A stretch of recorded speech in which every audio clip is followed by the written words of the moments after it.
Hello everyone and welcome to the Pensionmark webinar series focusing on ways to maximize a 401k, highlighting the benefits of tax-deferred growth and discussing loan, rollover, and distribution options. We certainly appreciate all of you taking the time to join us today. A few items to go over before we get started. First, please note that in order to ensure everyone has the ability to hear the information presented by our guest speaker, everyone will be on mute during the webinar. Second, please feel free to write in any questions you have using the Q&A tool on the webinar menu. And at the end of the webinar, we will take some time to go through these. Now I'd like to introduce our guest speaker of Pensionmark, Deanna Bamford. Deanna has over 20 years of experience as a relationship manager. Having graduated from the University of California, Santa Barbara with a degree in communications, Deanna is also fluent in Spanish. Deanna is the relationship manager for Pensionmark's Northern California clientele and provides bilingual enrollment support to many of Pensionmark's clients. Thank you for leading us through this webinar today, Deanna, and now I'll turn it over to you. Good morning, everyone. Thank you again for joining us. I appreciate your time and your commitment to making a difference and taking control of your retirement planning. And that is my goal this morning, is to kind of guide you through a webinar to help you make sure that you understand and are fully utilizing and maximizing your company-sponsored retirement plan. Everyone on this call here is involved in being offered some kind of employer retirement plan, and in order to make sure you reach these lofty retirement goals that most likely you have and are becoming more difficult to achieve, we want to walk you through some steps. And again, I look forward to your questions at the end. I apologize you're on mute. I like the interaction, but it doesn't work in this format. So we'll look forward to addressing any questions at the end.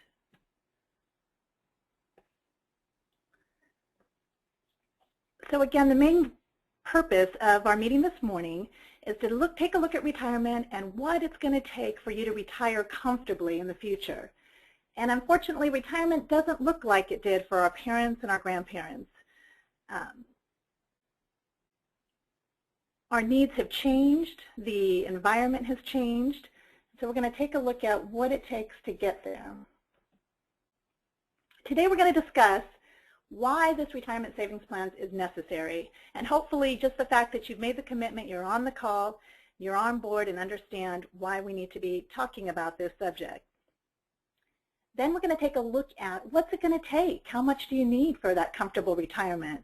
Again, we could be looking at over 20 years of that retirement period that we need to be prepared and save for. And then again, most importantly, how are you going to utilize your company-sponsored plan to help you get to your goals?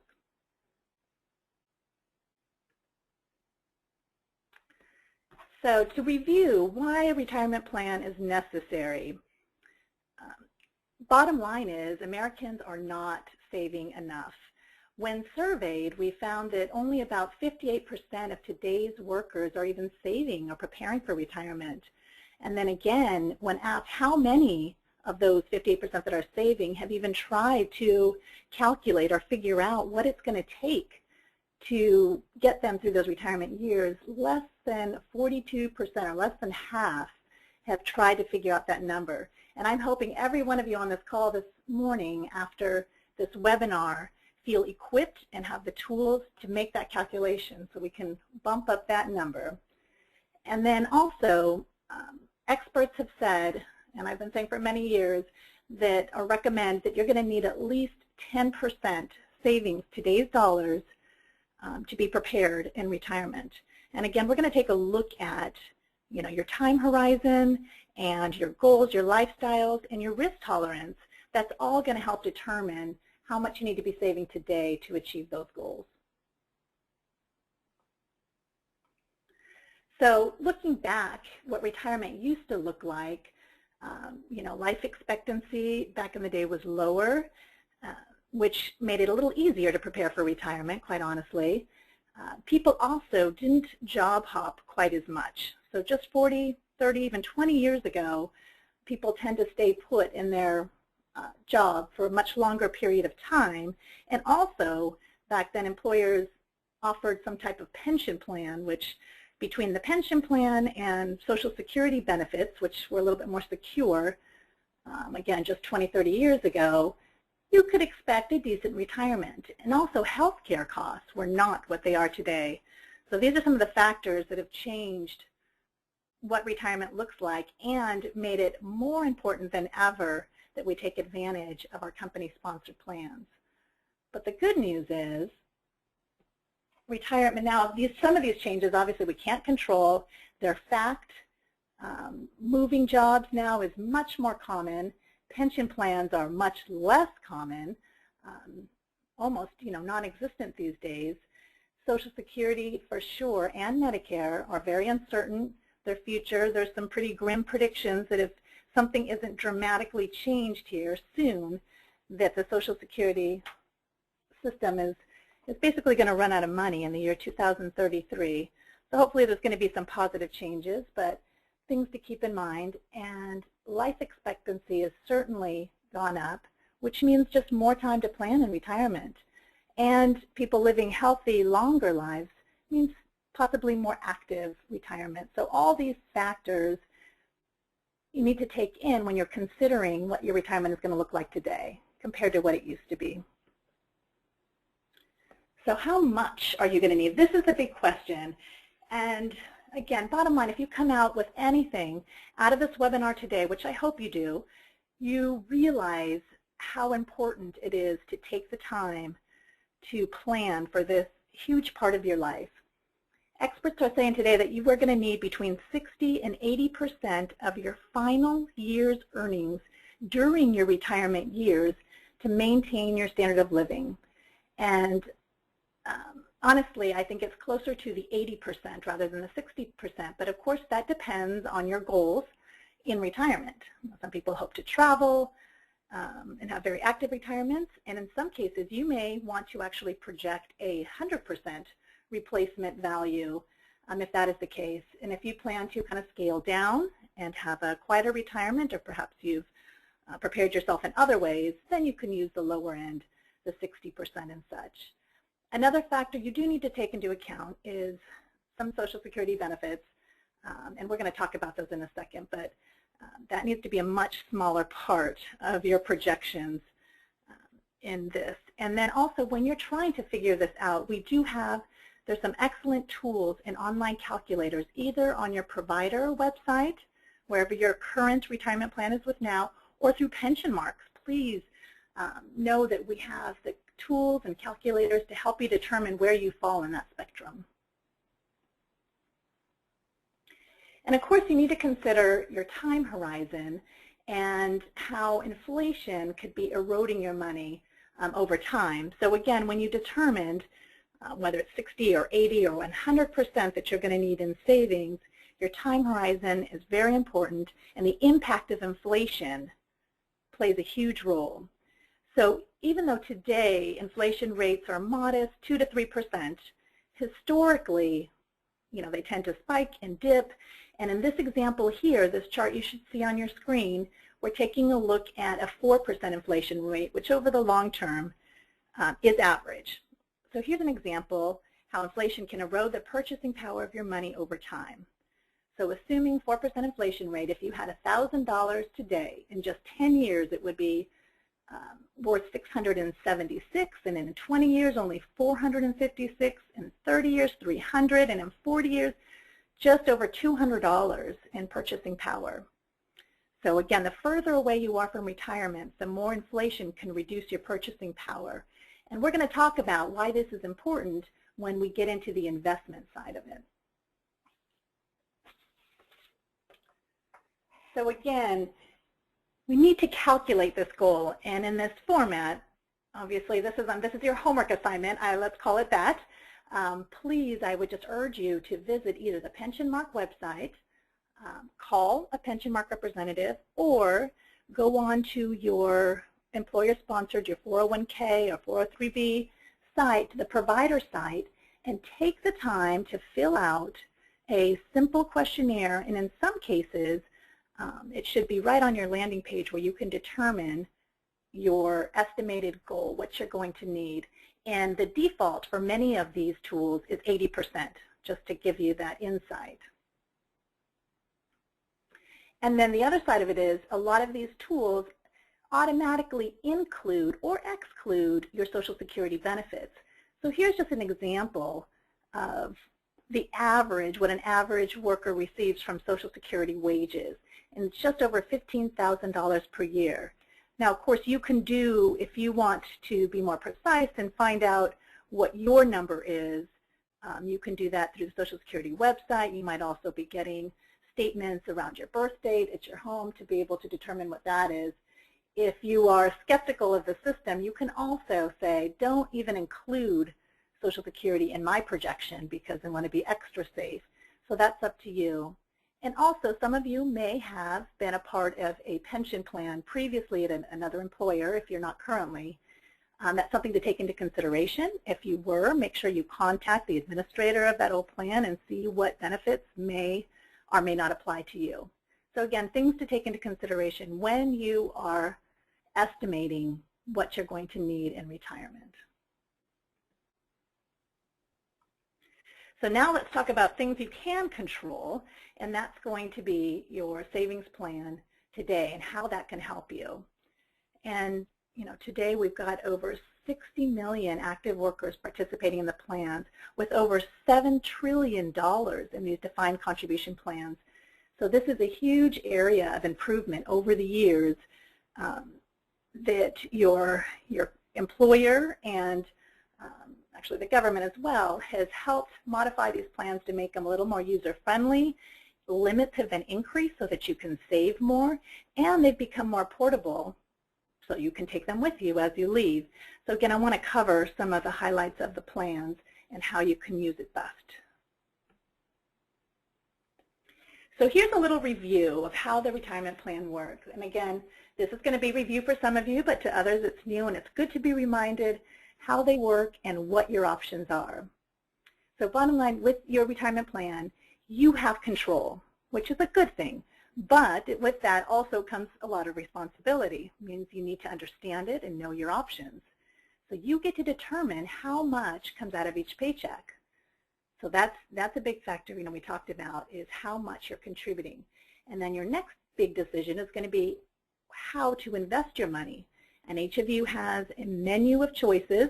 And again, Pensionmark is very familiar with your individual menu and what your choices are. And part of our role as your advisor is to put investments in there that are going to get you to your goals. So if that part of the decision is daunting or overwhelming to you, that's one thing that over the years has improved tremendously, is the investment options. And we've really simplified the process for you. Okay, so we'll get to that in just a minute here.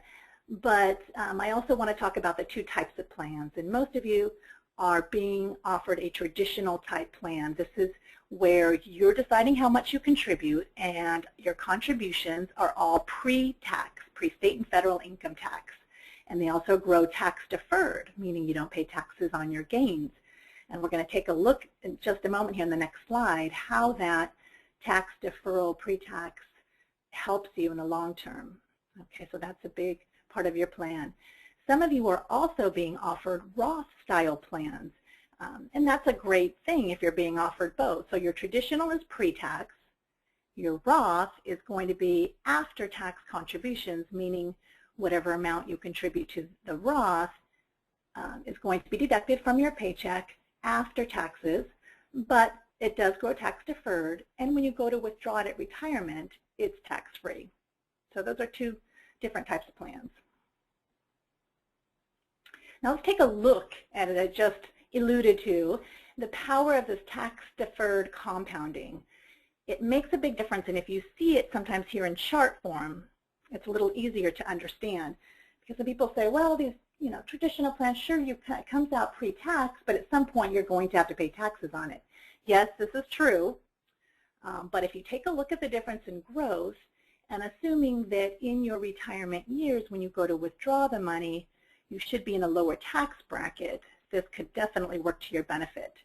So in this example, we're taking a look at an investment of $100 per month over 30 years earning an average of an 8% return. In a taxed account, so this would be money coming out of your paycheck after taxes, $100 every year for 30 years, earning 8% would be worth just over $100,000, almost $101,000, compared to a tax-deferred. So here you're getting the tax-deferred benefit. Going in tax-free, going tax-deferred, you have almost $50,000, over $50,000 more.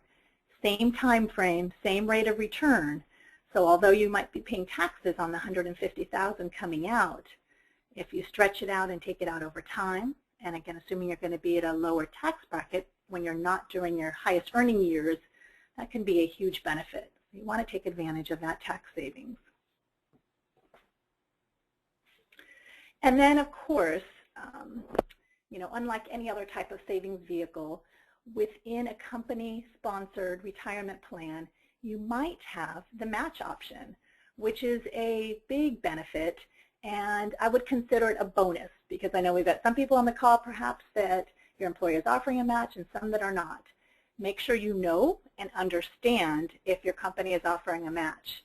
If your company is offering even just a portion of a match on your contributions, make sure you understand to what point they are matching so that you're able to take full advantage of the match. And if they're not, please do not let that deter you and think, oh, maybe I don't need to be participating because my company is not matching. Hopefully we've established that there is a need. There's a large need for this money in retirement, and please do not let that stop you. And the tax advantage in itself is a benefit. But you need to understand that if there's a match, you want to take advantage of that. Also, there's something called vesting, and that only applies to the amount of money that's due to you on the company match if you were to leave the company. So please don't confuse that to your own contributions and earnings. Your 100% of your contributions plus earnings always belong to you. If you see a vesting schedule on your plan or plan summary, that only relates back to your company match, and what that is explaining, it's usually a formula stretched out over years, and all that's saying is from the date you were hired until the date you leave the employer, what percentage of the company match is due to you. Okay, so again, if you have any questions on your company match or on the vesting, please do contact Pensionmark, and we have those records and can make sure you understand and fully utilize that benefit.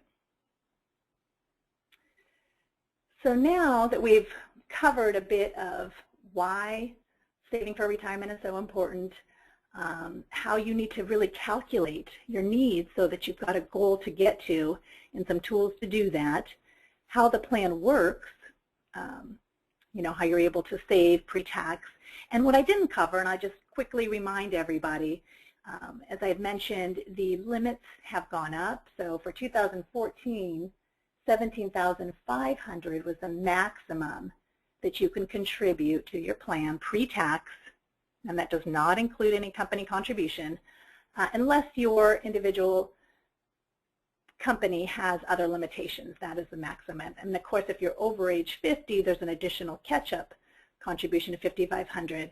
So again, I just want to bring these up as key features that if you're not sure of, that you're taking advantage of, again, please do call us.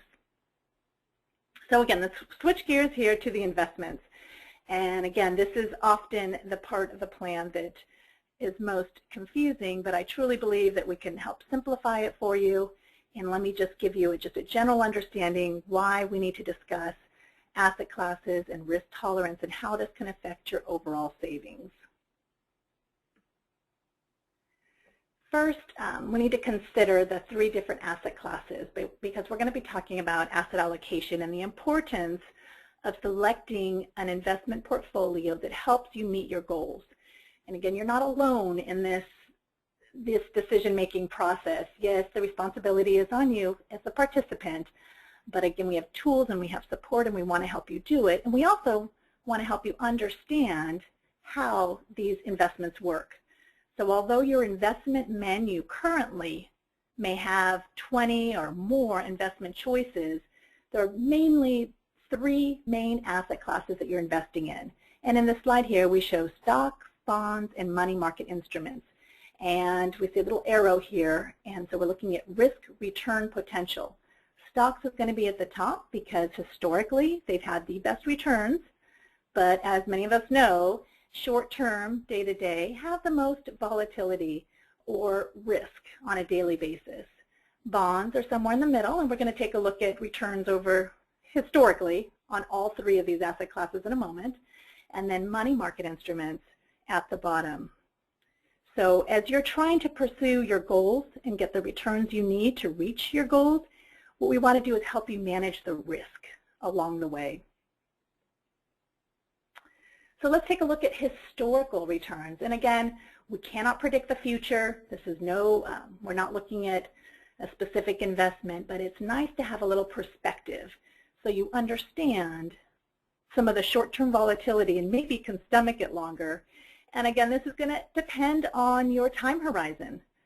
So if we take a look at this chart here, we're going to look at risk and return over the past 30 years, ending December 31st, 2012.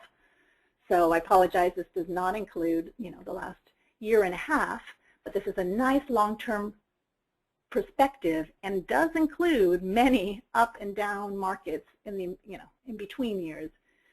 So if we want to take a look at the stocks, it's going to be to the far right. That is definitely, stocks have definitely had the highest average return, but with that also the most risk.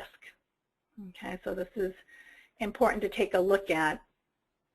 And then when you compare that to the bonds, which have averaged about just over 8% over the last 30 years, and taken on a lot less risk.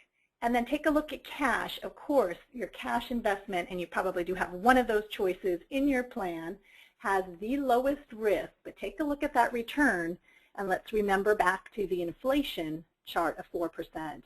So if you're only earning just over the rate of inflation, there's some inherent risk in that as well. And what I want to focus on here on this particular slide is the mix. So it's that little third dot there with a nice average percentage return of over 9%, which is a 60% stocks, 30% bonds, 10% cash mix. So that would be an asset allocation model, that's well diversified. And what you've done there is you've still managed to get, over the last 30 years, had you had a portfolio like that, you still managed to have a good performance, but you've reduced the risk versus being invested 100% in stocks. So that's what we're looking at helping you do, is a strategy of mixing your investments in a way that you're getting the most return to help grow your assets without taking on the risk that's going to make you lose sleep at night. So that's what we're looking at with asset allocation. So then again, within each asset class, there's risk and return. So we can't simplify it so much just saying, oh, if I just put it in stocks, all stocks are equal, all bonds are equal, and that is certainly not the case. There are many different types of stocks with different types of risk, and likewise with bonds, although they're considered less risky, they have a different type of risk, interest rate risk and default risk. So there's many different factors to look at when selecting types of stocks and bonds. And again, this is where you can certainly utilize Pensionmark to help you make these decisions and understand your choices. And also, I would bet that most of you in your plan have some kind of an asset allocation model or target date series, if those terms sound familiar to you, where you have professionals or you have kind of pre-made accounts that go with your current time horizon or risk tolerance, or both. So if this is something you want to be more hands-off on and need assistance, then again, we have tools and investments that are specifically geared towards the do-it-for-me autopilot approach to make sure that you get the right level of return and risk in your funds. It's important to understand, but I think more importantly is how much you save, not where you save it. I truly believe that that's where you're going to get your most value, not not at all pleased to belittle the importance of asset allocation. We certainly want to help you in that aspect. And again, a main factor in determining your asset allocation, or how much should you have in stocks versus bonds, is going to be your personal tolerance for risk as well as your time horizon. You have to take both into consideration. And in doing this, we have, again, there are online very quick questionnaires, or if you prefer, you can call us, and we've got paper questionnaires that you answer some questions, and based on how much time you have and your feelings about risk, we can help determine your risk tolerance, and with that come up with an asset allocation that would be appropriate for you. So that is, again, something that we could help you determine in making those choices. Then finally, moving into the other side of it, again, what we're talking about here is understanding your retirement plan and how to make it work best for you. So this is a topic that comes up often and is very important to understand, because if you've done the hard work, you've determined your goal, you're saving, your 10% or more, you've invested it according to your risk, then we want to make sure you understand all your distribution options and that you hopefully select what's going to be most beneficial to you and avoid any distributions that are going to cause you penalties. So let's get a refresher here how that works. Hopefully many of you recall the kind of magic age when you can start withdrawing from your company-sponsored retirement plan is age 59 and a half. And in most cases, even if you're still employed, be sure and check your plan summary, but even if you're still employed, age 59 and a half, you're able to start withdrawing without incurring any penalty. You will be responsible for normal income taxes. Okay. If you try to take a distribution prior to age 59 and a half, most likely you're going to get hit with an additional 10% early withdrawal penalty. And that's an IRS penalty, and in some states there's an additional state penalty. I refer to California, that's where I live, and I know for a fact there's an additional 2.5% penalty fee in California. Which, again, we want to avoid at all costs.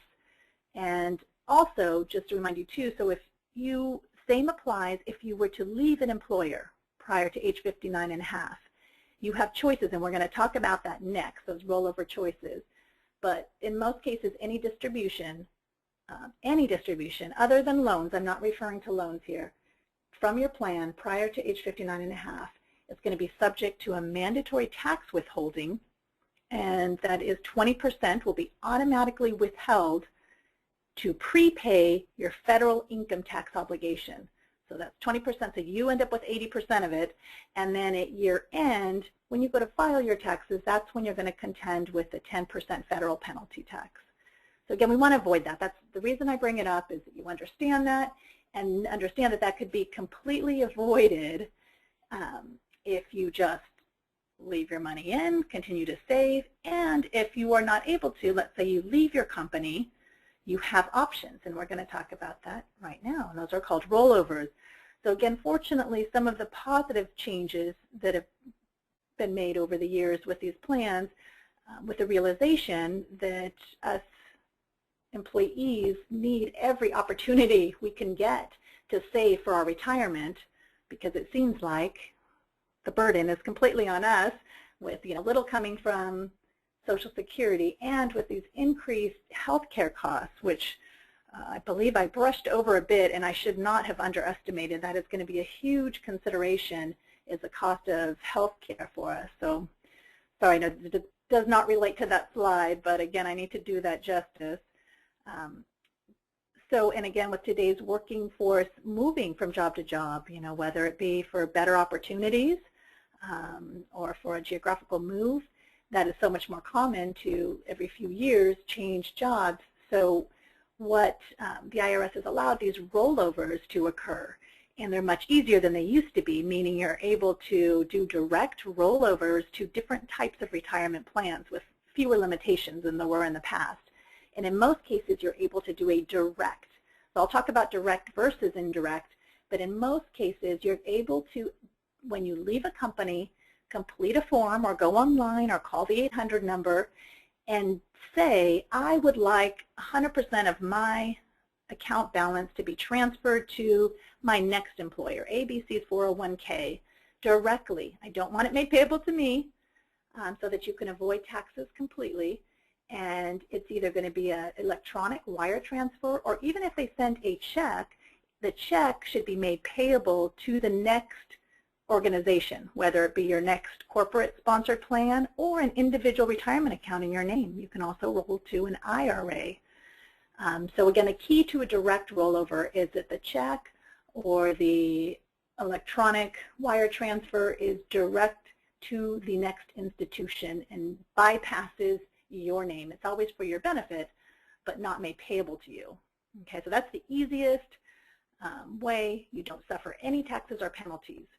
The indirect rollover is if you fail to do the direct rollover and you have the check made payable to you, to your name, in which case 20% has, as you recall, will be automatically withheld. So 20% is already gone off and then sent to the federal government to prepay unpaid taxes. And then you decide, oh goodness, I do not want to pay the taxes and penalties, let's get this rolled over. Then you do have 60 days to turn that money over and make up the 20% taxes, so you need to make it whole, and then roll it over to either your next employer-sponsored plan or to an individual retirement account. So again, that's much less common these days, but if that were to happen to you, let's say you receive a check from an old employer and you're wondering, do I have any option? Can I, avoid that 10% penalty? Yes, you do, but you have 60 days to do it. And again, if you need assistance with that, please let us know. So it's not too late. You have good choices. We want to make sure you understand that you've got support and that this is most likely going to turn out to be the biggest bulk of your retirement savings to get you through, hopefully, 20-plus years of a retirement future. So with that said, it's time to get started and take a look at what you have and make some of these projections. I'd like to show you one more example of the benefit of how an early start can be a huge benefit in the long term. Let's take a look at investor A versus investor B. So here we're just showing you the benefit again of an early start. So we have investor A who started saving $100 a month just for 10 years, from age 25 to age 35. So they got a good early start, and for whatever reason, were not able to contribute after age 35. And keep in mind, this happens sometimes. People leave the workforce for family reasons or what have you. But that early start, $100 a month for 10 years, which is a total investment of $12,000, grew to a whopping $185,000. So, and we're assuming 8% rate of return. Again, this is just a hypothetical, but we're showing you starting early compared to starting later. So investor A has $185,000. Now let's take a look at investor B. Investor B at age 25, not thinking about retirement, maybe postponing it. So investor B does not start saving until age 35, saves for a full 30 years, so for the rest of their working time, $100 every month, again, assuming they're earning an 8% average rate of return. Their total investment out of pocket is $36,000, so they put in 3 times as much of their own money, and at age 65, they have $35,000 less, $150,000 balance at age 65 compared to investor A. So again, time can be a wonderful thing if it's on your side, and if it isn't, if you find yourself more closer to the investor B and did not start saving at that early age, once you do those calculations, you'll realize that really the only way to get to where you need to be is going to have to be to increase that contribution amount. And in some cases, take a look at your investments, and potentially if you're not taking on a little bit of risk, enough risk to outpace inflation and position yourself in a place where you're going to have what you need, then maybe some investment changes can help you also achieve your goal.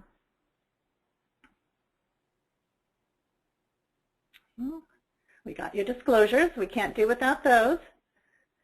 And then here, before I turn it back to Tori to take whatever questions may have come in, I just want to thank you again for attending this webinar. I look forward to any questions, any way I can assist you. Again, I hope that you consider that you may be spending about 1/3 of your life in retirement, and that you agree that planning for your financial security is truly time well spent. And I hope we can help you get there. Thank you, and Tori, I'll leave it to you. Thank you, Deanna. We appreciate you sharing in your time and knowledge with everyone here today. We will now start addressing some of the questions that have been filtering in. Please remember that if you have any questions, you can submit them using the Q&A tool on the webinar menu. And as always, you can reach out to your dedicated service team at Pensionmark for any plan-specific questions. Give me just a moment here, and I'm going to switch over to our questions. All right, our first question here. How can we use the GWRS website to effectively see return rates for each of our individual funds and also to see them side by side with the available investment options, year to date, 1 year, 3 year, 5 year, etc.? Excellent, great question. This particular question is coming from somebody that has a Great West provider for their plan, which many of you may have. Whether it's Great West or whoever may be managing your investments, when you go online and you get to your individual account, there should be a tab, and in most cases, one of the first screens that comes up is your average rate of return. So that should be available on your site to show how you have done in your investments. But it sounds like what you're looking for is you want to actually go to the investment tab where it lists all investments available in your plan, and it should only list those available to you in your plan. And it does exactly, it should give you a chart with exactly what you're asking for that shows you funds, year-to-date returns, and so they're comparing them not only to every other fund in your plan, but also to the appropriate index. So if you're looking at a large cap blend fund, it should compare to the S&P 500. So returns should be available on a daily basis on your provider site. So it'll show you the year-to-date, a 1 year, a 3 year, a 5 year, 10 year average return. So that's a great question and important feature that you do have access to. And then in most cases, there should be a hyperlink. You should be able to click on any of the individual investments if you want some more information on that particular fund and its performance and its risk-adjusted return and compared to other funds in its category. So we can give you, too, if you're still not finding what you're looking for, please do call Pensionmark so we have tools in addition to what's on the website if you're really looking for some in-depth analysis. I hope that answers that question. Great, thank you, Deanna. Another question for you. Does a Roth 401k apply higher cost to my employer? If not, why is this not offered to Zodiac Pool Systems? Good question. It's not a matter of cost necessarily. Sometimes there's administrative issues in offering it, but in most cases it's more a matter of looking at the employees, the demographics, and if it's going to cause more confusion or actually benefit the employee, because not always is the Roth option the better choice.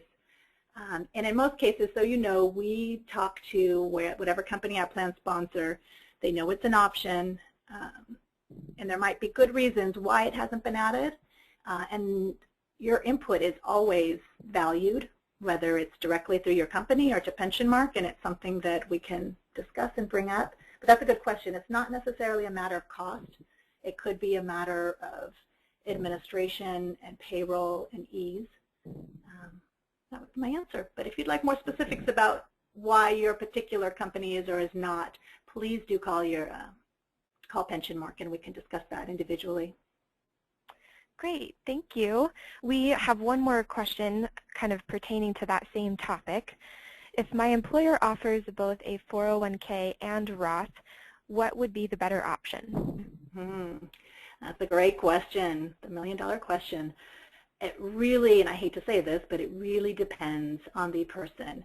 And by that I mean what is your current, income and tax withholding. Often, this is a very generalized rule, so please do not take this, your situation could be different. But the younger you are, when you're in your earlier working stage, if you feel like you're in your, you're just starting in your career and you truly believe that your ending year income is going to be much higher than what you're making now. So maybe currently the tax savings today is not a huge value to you, then the Roth might be a good option. You put it in after tax, and then when you get to your retirement years, you take it out pre-tax. Ideally, I would like to have the choice of both buckets, and by buckets I mean pre-tax and after tax. So when you're in your retirement years, you can select. You can be selective and say, okay, this year I'm still in a higher tax bracket because of tax rates or because I'm still earning this other income. I'm going to withdraw from my after-tax Roth. Or, reversed, I'm now in full in retirement, tax rates have gone down, I'm going to take that pre-tax now while my tax bracket's lower. So, and then also something else to consider, sometimes there are income limits for Roth IRAs. So some people are not eligible to make contributions to a Roth IRA because of their income is too high. So if it's being offered inside of a 401k plan and you have that option, so that, maybe you want to take advantage of that. So again, it's a very individual decision, and in some cases it makes sense to do both, and in some just the pre-tax, and in some possibly the Roth, but certainly great that you have that option. And again, please do call us if you want to talk about your individual situation, and we have some great literature to help you determine what's going to be best for you. Wonderful. Thank you, Deanna, and thank you, attendees, for your participation. That will conclude this webinar session. I hope everyone has a great day, and we're looking forward to our next webinar series with you. Take care.